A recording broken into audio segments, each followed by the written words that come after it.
If you're watching this or listening to this, it's probably because your ex is an avoidant, which means that most likely you are anxious. And your number one question is whether your ex will come back or not. Well, stay tuned and you'll find out what your chances are. But first, I want to welcome back my beautiful no contact army. Have you been a good little soldier or a bad little soldier? Well, if you've been good, then you've downloaded my app Silencio in order to help you to stay in no contact. And the link to that is underneath every single video and podcast. And if you too would like to join our no contact army, all you have to do is hit the subscribe button and the bell notification, and you're in. And to read our manual, go to nocontactsecrets.com, where you can read 2 free chapters before you purchase the book. Okay, so you want to know what the chances are that your avoidant ex will come back.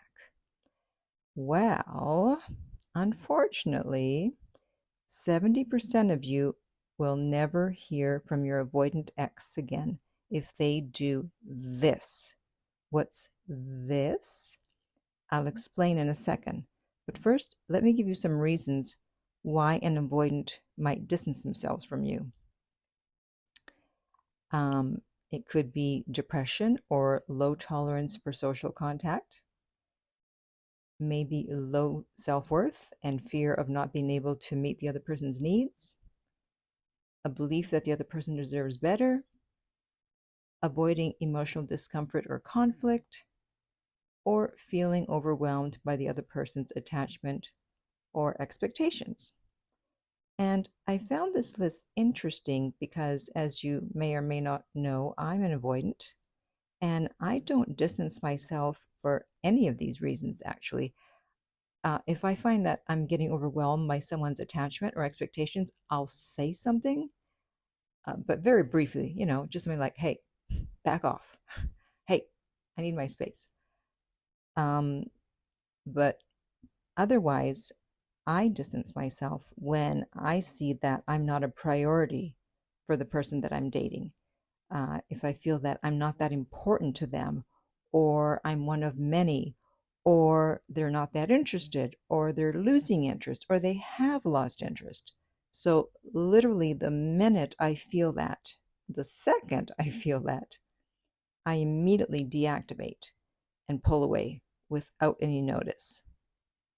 And that's what this is, the pulling away without notice, ghosting.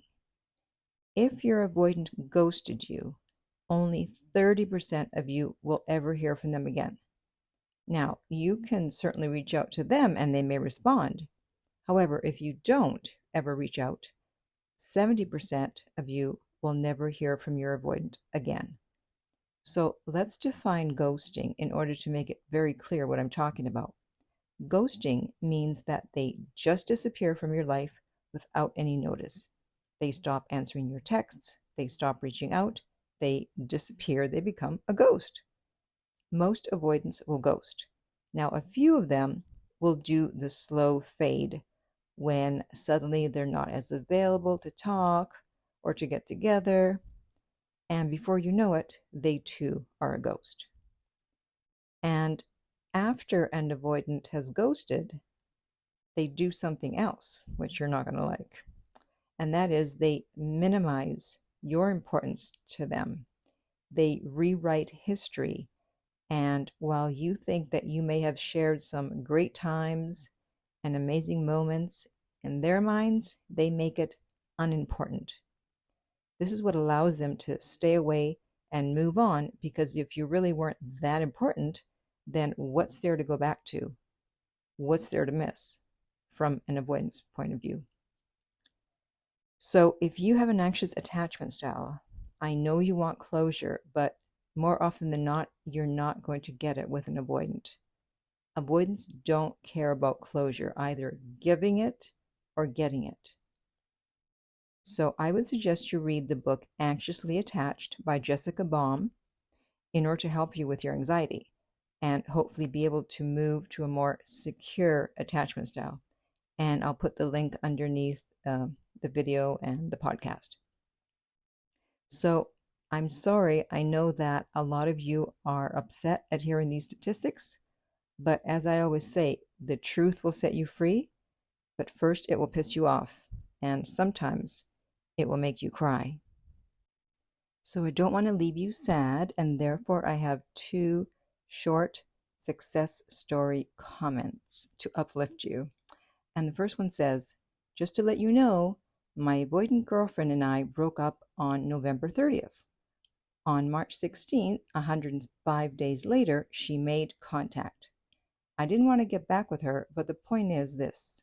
It shows no contact will work, even with a staunch avoidant. And then the second comment is, I had a relationship with a guy and we were struggling over a couple of issues. He finally got mad and told me to go away.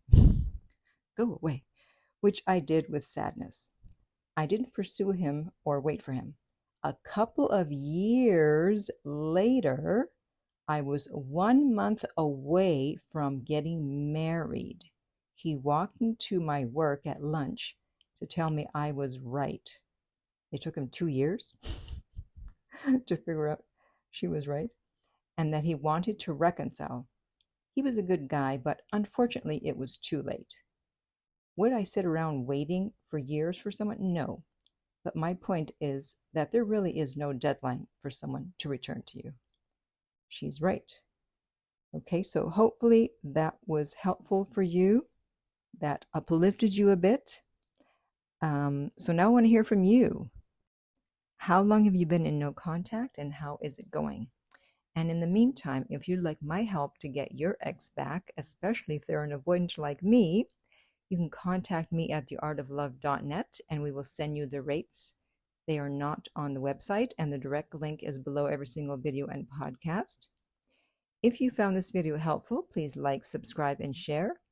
If you're listening to this as a podcast, please rate and review. And finally, remember, love inspires, empowers, uplifts, and enlightens.